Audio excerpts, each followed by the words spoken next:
একটা বুলেট কানের ওপর দিয়ে বাম দিক দিয়ে ঢুকে ডান দিকে বের হয়ে গেছে বুলেটটা।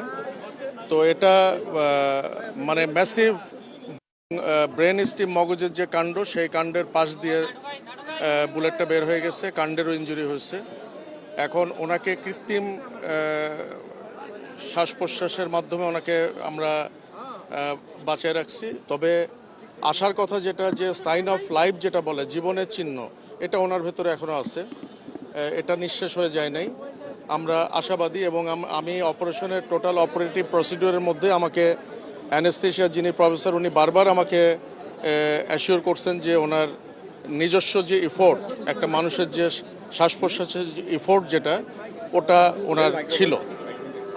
কিন্তু উনি প্রথমেই একবার শকে চলে গেছিলেন, আমাদের পার অপারেটিভ উনি একবার শকে চলে গেছেন। এখন আমরা যখন ওনাকে অ্যাম্বুলেন্সে শিফট করব, এই সময় ওনার নাজোফ্যারেঞ্জিয়াল ব্লিডিং, নাক এবং গলা দিয়ে ব্লিডিং শুরু হয়েছে।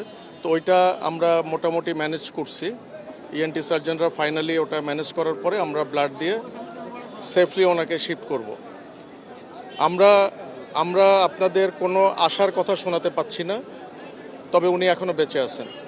গুলিটা আসলে কোন দিক দিয়ে লেগে কোন দিক দিয়ে ঢুকে গেছে?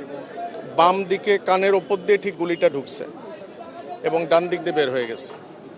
আর আমরা খুলিটা খুলে রেখে দিচ্ছি বাম দিকে, কারণ বাম দিকে হলো এক্সিট উন্ড, ওখানে মগজ বেশি ক্ষতিগ্রস্ত হয়েছে। ওইদিকে আমরা খুলিটা খুলে রেখে দিচ্ছি। ডুরার যে ম্যানেজমেন্ট সেগুলো করছি, মগজ থেকে পানি বের করে দিয়ে মগজের চাপ কমায় দেওয়ার যে ব্যবস্থা সেগুলো আমরা করছি। আমাদের পক্ষে যতটুকু করা সম্ভব আমরা করছি, কিন্তু বেসিকলি ওনার অবস্থা খুবই ক্রিটিক্যাল। আপনার পুরো নাম পরিচয়? আমি ডাক্তার জাহিদ রায়হান, আমি এখানে নিউরোসার্জি ডিপার্টমেন্টের হেড।